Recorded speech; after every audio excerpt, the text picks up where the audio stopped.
Yes, dear students, now we are continuing with the same chapter, understanding marginalization. Up to now, we have discussed about the who are the tribals or the Adivasis and what type of stereo thinking have in our minds. Now, the development of the Adivasis. As you have already read in our history book, that forests were absolutely crucial to the development of all empires and settled civilization in India, because many of the minerals they are found in forest only, like iron ore, copper, gold, silver, coal, diamonds, and definitely the invaluable timber also, medical herbs, animal produces, all the things we can get it from forest. And in continuation also, the life dependent heavily on forest. Even the animals also, they are dependent on forest. Many of the Indian rivers, as it become clearer now, so it is also passes through the forest area. Even the forest, those who are in mountain areas, they are providing us the freshwater rivers.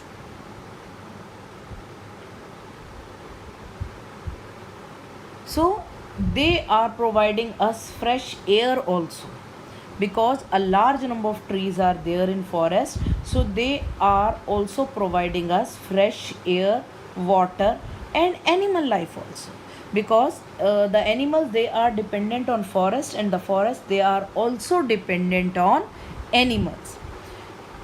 And the forests, they covered the major part of our country till the 19th century, and the Adivasis has a deep knowledge of access to it, as well as control over most of these vast tracts, at least till the middle of the 19th century. So the empires heavily depended on Adivasis for the crucial access to forest resources. Dear students, why was it so? Because the Adivasis, they were in the habit of living inside the forest area. So they easily knew the access of the forest, and they also knew about the different medical herbs also. So they were very much knowledge and skillful person when they were living inside the forest area. Oh, now it doesn't mean now they are not having skills and knowledge, but they are having, but their ancestors have more knowledge because they were living nearer to that area. So Adivasis today as somewhat marginal and powerless communities. Why it was so? As I have already told you that in the colonial world, means when we were under the Britishers, so they were traditionally range hunter gatherers. They were called as a hunter gatherers, nomads, and lived by the shifting agriculture. As I've told you, because at that time when they were living inside the forest, so they don't have their own lands, because the whole jungle was their house, was their home. So they move from one place to another according to the climatic condition, according to the requirement of growing of crops.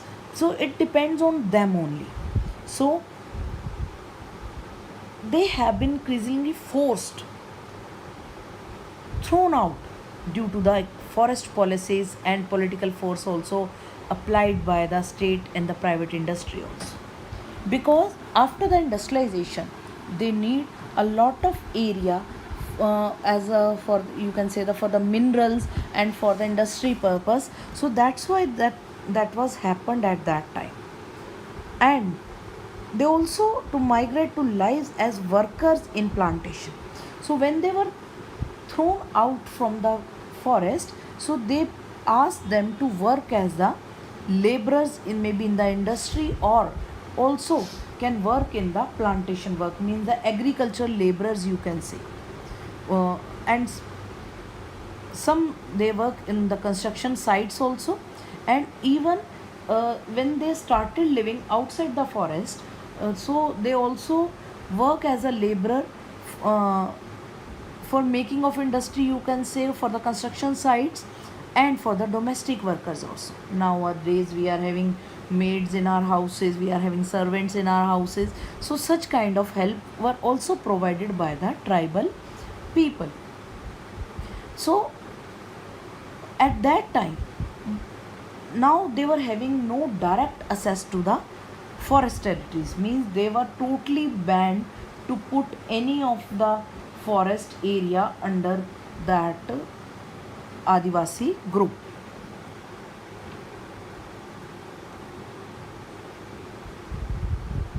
So forest lands have been cleared for timber, so and to ready that land for agriculture and industries.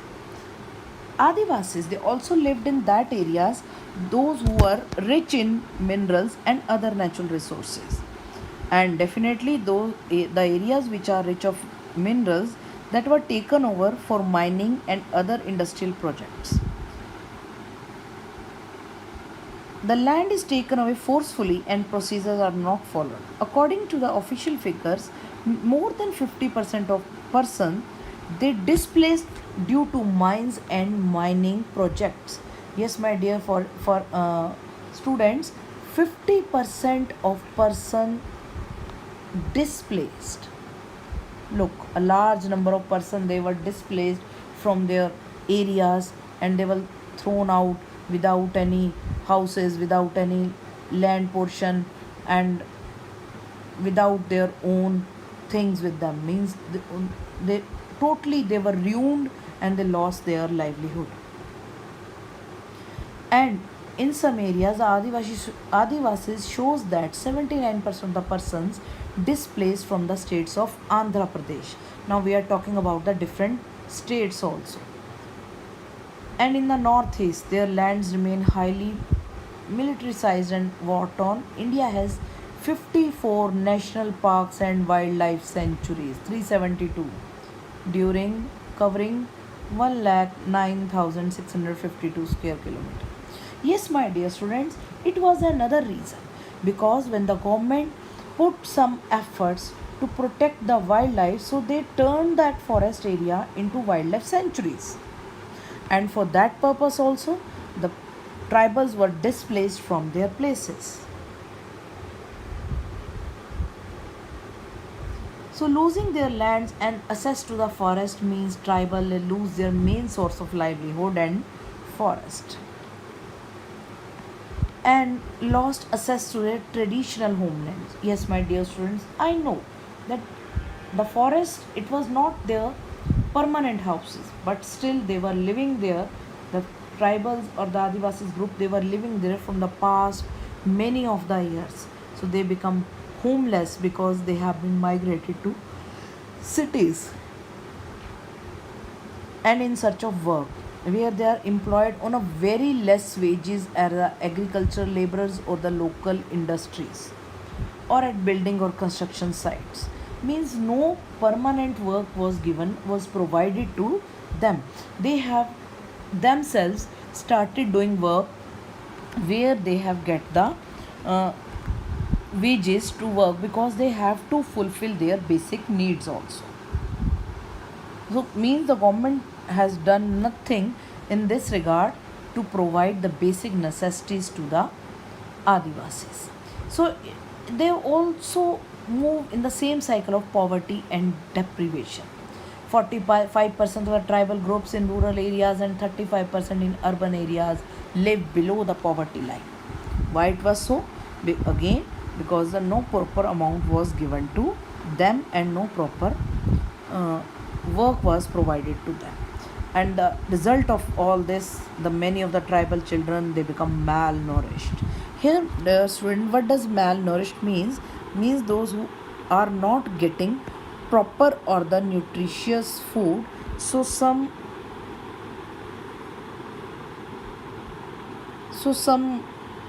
problems can be there in their growth. So that person is called as a malnourished. So when Adivasis are displaced from their land, they lose much more than a source of income. They lose not only their income, but their houses, their customs, their traditions, and their farming lands also. So how will they survive? According to the Gobinda Maran, who was displaced due to the refinery project in Orissa. Yes, my dear student, at that time, the maximum area was under the forest. But when the industrialization was there, in India, the people they have started making the industries, so they require more land. And because of that, they started clearing the forest. So they wanted to tell that uh, because of all this they have ruined their life, and the tribal people, they were displaced to the, or you can say the migrated to the other area. And as I've told you, no provision, no special provisions were provided to them, so they turned themselves into the laborers, because they are also the less in number. So these the minorities and the marginalization, because the constitution provides safeguard to the people those who are in minorities. But still, as some safeguards they are provided to them, it is mostly the minority is mostly commonly used to refer the communities that are numerically small in relation to the rest of the population, means those who are less in number in comparison to the rest of the population. And it also, it is a issue of power or the resources also, means they were not able to get all the resources. As we have read in Indian under the chapter 1, Indian constitution recognizes that the culture of the majority influences the way. Yes, my dear students, always a majority influences our society, because the government may also express the work those who are or favor the person those who are large in number, and that's why the minority communities are still marginalized in India. Dear students, well, in constitution, some seats are reserved for the tribal groups also. But as according to the number of the tribal people, they are less in number in comparison to the majority group. So the constitution is trying to provide the equal opportunities to all, but still the conditions they are not providing equality. Still there are some discrimination and disadvantages are there.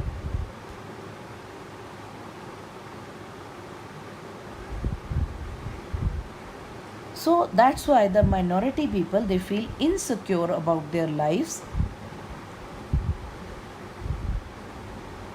assets and well-being. This sense of insecurity may get accentuated if the relations between the minority and the majority communities are fraught. The constitution provides this safeguard because, as I've told you, that in India we are having different types of culture and religions. So only for providing equality, the constitution plays a crucial role, an important role in that. So equal fundamental rights are provided to them. Even in some of the areas, as I've told you, reservations are also given. Next, the Muslim and the marginalization. Still, the Muslim they are also considered as a marginalized marginalized in society, because they are only 13.4% of Indian population. That's why it is considered as a marginalized community as comparison to the other communities. So here one table is given.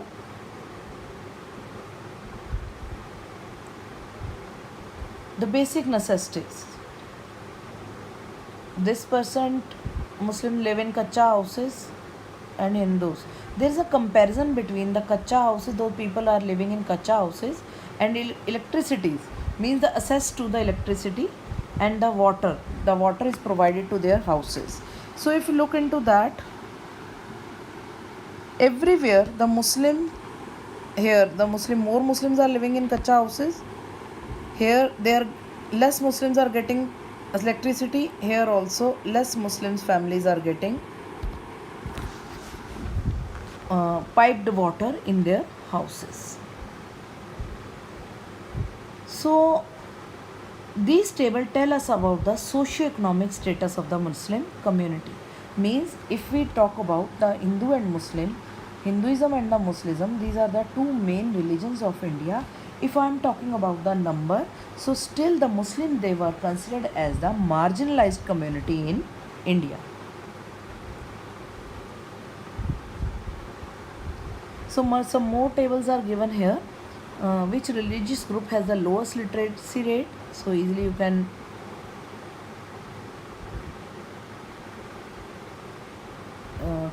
give a comparison to that. And Muslims in India were lagging behind in terms of various development indicators. The government set up high-level committee in 2005. The report discusses in detail the marginalization of this community. It suggests that on a range of social, economic, and educational indicators, the situation of the Muslim community is comparable so that of the other marginalized communities like scheduled caste and scheduled tribes. Yes, my dear students, it's true that Muslims, they are also considered as the marginalized community, but they are comparable as better to the scheduled caste as the scheduled tribe. So many of the economic and the social marginalization are experienced by the Muslims also, and they are also having different customs and practices also. Just like the Muslim, they are also the ladies there in Muslims, they are also wear burqa, and the men, they have their long beard, wear a vest also on their head, and they tend to identify differently, as some people think they are not like the rest of us. Means that together they want to show them different. Means here I want to say the many of the different communities we are having, those who are less in number, and only for that purpose that communities are considered marginalized communities, and still we are facing the discrimination on the basis of marginalization. Discrimination. Still, we can say the constitution is giving us the equal rights. We are all equal in front of the law. Still, we are discriminated on the basis of not only the caste or color, even on the religion also. And the people, those who are marginalized, means the less in number, still they face the social differences in India.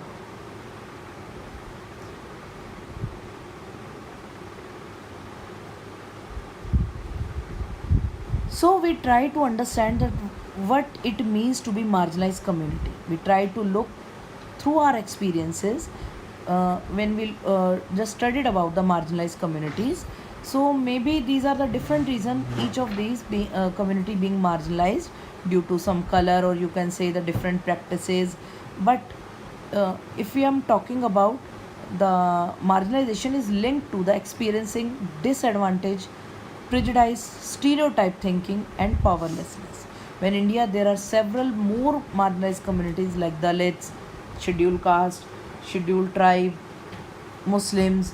Means still we are living in a united country. So we have to remove such kind of discrimination on the basis of the marginalization.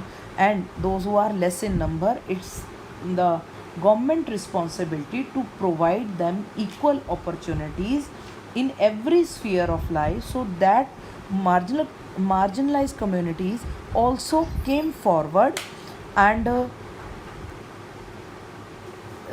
just feel equal to the other groups. So thank you. This is all for the day.